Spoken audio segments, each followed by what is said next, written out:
in the conservation of our planet. Ladies and gentlemen, would you please give a warm welcome to my MJF.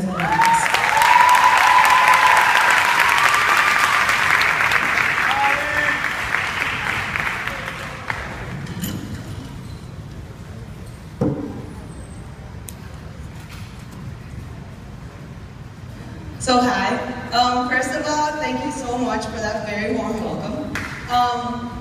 First of all, I wanted to congratulate all of you on your presentations and projects. I was very impressed with the quality of work this year.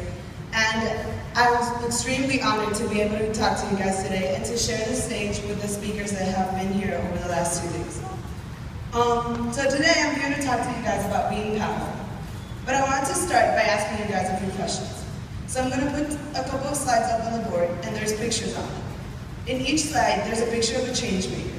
So someone who identified a problem in their community and decided to take action against it. So your job is to guess who the change maker is. So let's get started. First of all, we have a little young girl and an old man. So if you think it's the young girl, raise your hand. Okay. If you think it's the old man, raise your hand. Okay, so for those of you who thought it was the old man, can you tell me why you thought that?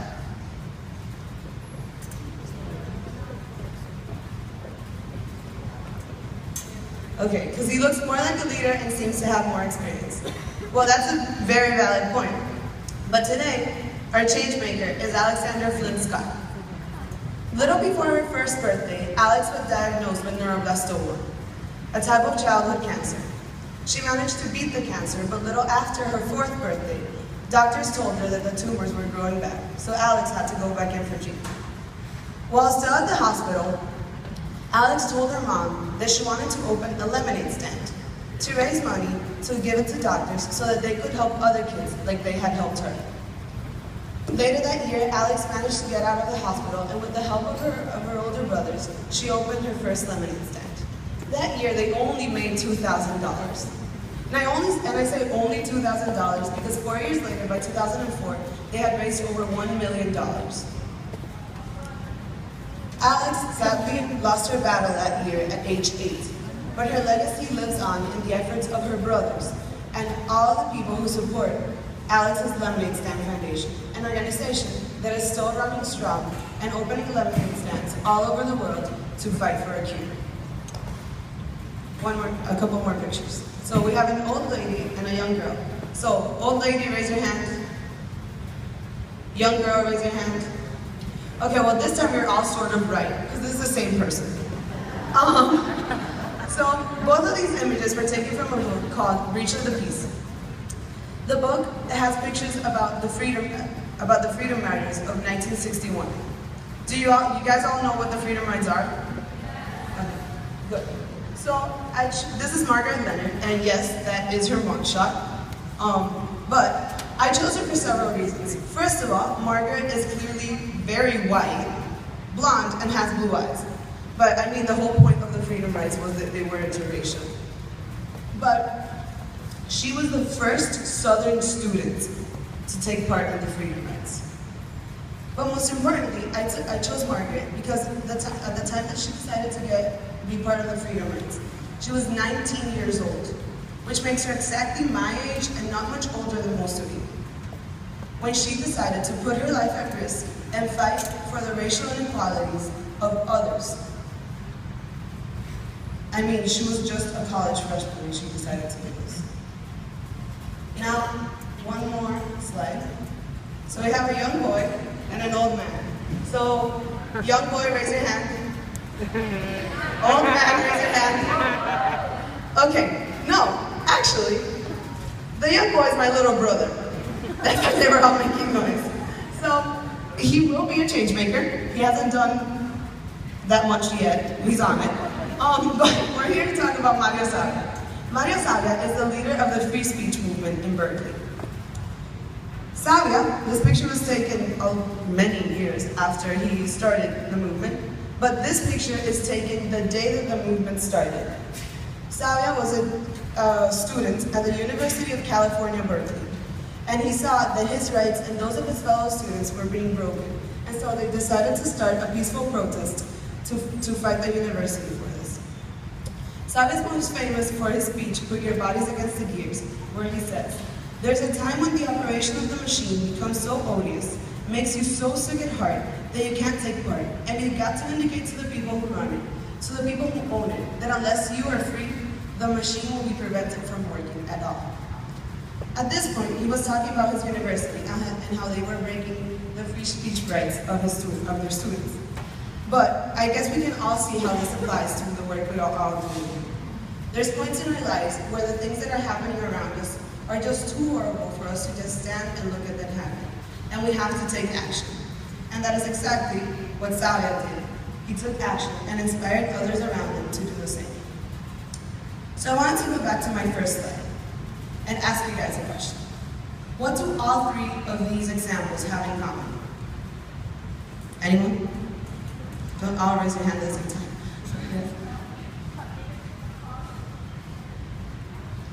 That's right, but I'm thinking more about their age. What were they? Young. They were all young. So I wanted to tweak my first slide a bit. I wanted to add something. Today, I'm here to talk about being young and being powerful. So, I'll start with a little bit of my story. My story started very much like Rob's story did yesterday, in GIN Sao Paulo. But I was inspired by something other than the carbon footprint. I mean, they were awesome, but they weren't my inspiration. My inspiration was actually Rob's presentation. Seeing someone who was not that much older than me, who had been in my shoes and had lived what I was living, and was now back to talk to us about the change that he had made. That just resonated with me. So, after GIN Sao Paulo, I went to GIN Costa Rica. A few months after that, I was walking in the stage towards Mr. Dillman to get my high school diploma. And a little after that, I moved to New York City, and where I'm studying secondary education at NYU.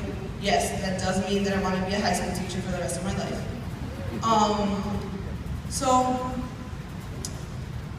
Ms. Carney approached me, and she told me that she wanted me to come talk to you guys. She wanted me to give you guys sort of the college student perspective. So, in retrospect, what had I learned from these conferences, and what did I take out of them? And I started thinking of all the work that I had done with Sea Sailors, and all the effort that we had put into these presentations. And I remembered that overwhelming feeling that you have when you're in these conferences, of feeling like it is now your responsibility to change everything, and that you want to apply all of these things that you have learned to your everyday life. And then that even more overwhelming feeling that accomplishing all of this was probably unconquerable. But I also realized how much my views had changed on a ton of things. Like, for example, that everything in my life was plastic. It wasn't just water bottles. It was my toothbrush, my toothpaste, my pens, the tip of my shoelaces were plastic. Also, I started thinking about my prom dress. Was I really going to spend that much money on a dress that I was going to wear for like 4 hours? And sea turtles and sick puppies, I mean, we all feel bad about them, but why don't we do anything? And what can we do? So I kept on thinking about these things, and I ended up boiling all of my ideas down to one. And it was simple. It had nothing to do with puppies, or turtles, or dresses, or pens, or shoelaces, or anything. No está funcionando. Ahí. There you go. With anything, it had to do with you. What impressed me the most about these conferences is that all of this is student-run. All of this happens because a group of kids decided that something had to change in the world. Whether it was the sea turtles, the lionfish, the puppies, the water bottles, whatever. The point is that it had to change. And that without even realizing, you guys have created more change than society gives young people the credit for. Since we're little, we're sort of conditioned to believe that because we are kids, we can't really do much. Actually, Seinfeld has a very relevant joke.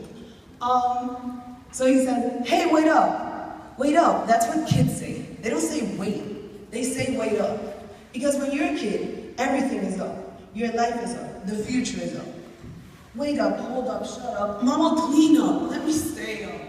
But obviously, for parents, of course, everything is just the opposite. Everything is down. Just calm down. sit down, slow down, come down here, put that down. So, since we're little, of course, our parents don't do this on purpose, but they start telling us that we have to stay down. We have to stay down from creating commotion. And make no mistake, change requires commotion. So, now, I say that we have power, but what power do we actually have? What power does a kid with no financial or social independence have over a self-governing adult? In my opinion, it comes down to three things: options, innocence, and plain old stubbornness, where our lives are more filled with options than the one that you and I are living right now. Last year, I was sitting on your very seat.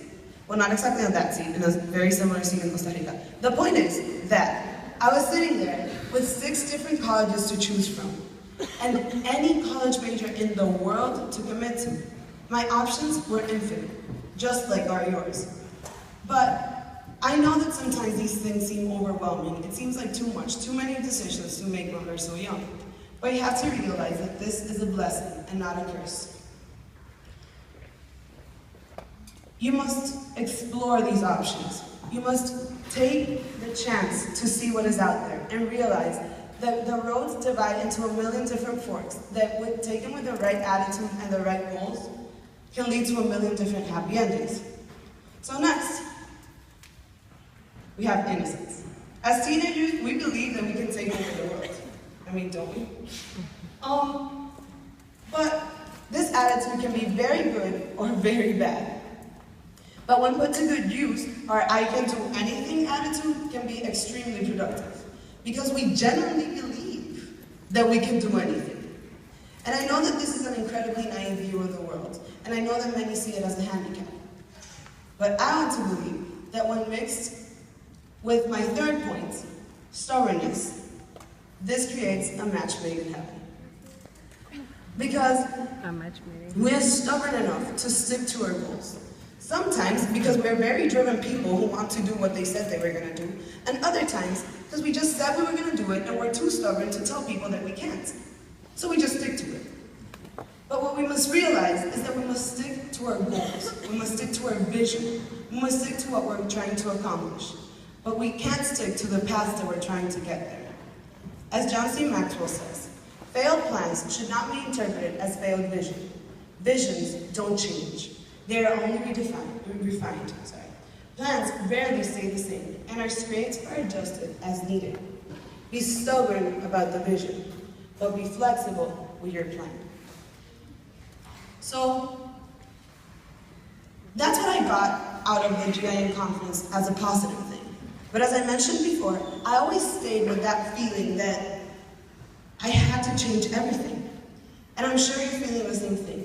You're feeling that the weight of the world, the weight of changing all these problems is now on your shoulders. And it is. It actually is. Well, it sort of is. Because your eyes have now been opened to all these problems. And it doesn't matter how hard you shut them, those images were always being engraved in your memory. That dying bird, you will see it every time you close your eyes. Every time. But the point is, I'm not asking you guys to change the entire world. All you have to do is add your drop of water. A few weeks ago, a good friend of mine, and the person I consider my mentor, Miss Lisa Yama, sent me a gift. And it was a magnet by Brian Andrews, and it read, "One day, I decided to help wherever I could. And it was almost like magic, because I was exactly what the world needed everywhere I went." So, I'm not asking you to do everything. I'm just asking you to do whatever you can everywhere you go. So, what does this look like in my life? Sometimes it's simple.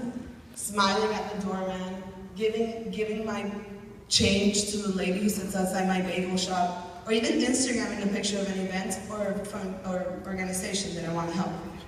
Other times it's something bigger, like volunteering at Reef Check for a summer, or working with the Fundación Siempre Más, where I hide Pico Largo tour 3 times a year, or all the work I did with Sea Sailors. And sometimes I get a little dramatic, because I'm a theater student, and that's what theater students do, we're dramatic. Like my final form of protest here at CMS. In Sao Paulo, going back to that, we saw a presentation by TerraCycle. They're an organization that works with upcycling, so taking trash and creating new things with it. So at that point, I decided, with the help of Yema, once again, that I was going to leave the school with a bang. And so I got back to CMS that Monday and started collecting water bottles. You know those Dasani water bottle labels, the blue ones? I started collecting those. I ended up collecting over 1,500 of those, putting them all in a bag and driving to a designer's office, throwing them on his desk and telling him, can you do something with this? The final result? My prom dress. This was featured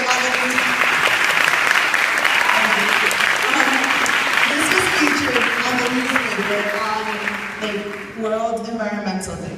But what was more important to me was that my prom ended up falling on World Oceans Day.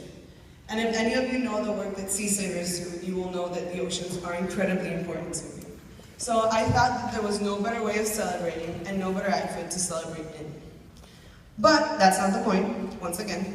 The point is that it doesn't matter how you're doing, what you're doing. If you're just Instagramming a picture of GIN or if you're wearing a recycled prom dress.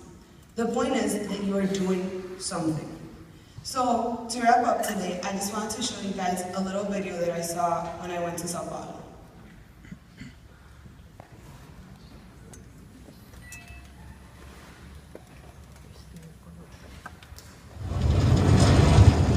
We are constantly being bombarded by problems that we face, and sometimes we can get completely overwhelmed. The story of the hummingbird is about this huge forest being consumed by a fire. All the animals in the forest come up and they are transfixed as they watch the forest burning, and they feel very overwhelmed, very powerless, except this little hummingbird. It says, I'm going to do something about the fire. So it flies to the nearest stream, takes a drop of water, it puts it on the fire, and goes up and down, up and down, up and down, as fast as it can. In the meantime, all the other animals, much bigger animals, like the elephant with a big trunk, would bring much more water. They are standing there helpless, and they are saying to the hummingbird, what do you think you can do? You're too little. This fire is too big. Your wings are too little. And your beak is so small. You can only bring a small drop of water at a time. But as they continue to discourage it, it turns to them without wasting any time and tells them, I am doing the best I can. And that to me is what all of us should do. We should always feel like a hummingbird. I may feel insignificant, but I certainly don't want to be like the animals watching as the planet goes down the drain. I will be a hummingbird. I will do the best I can.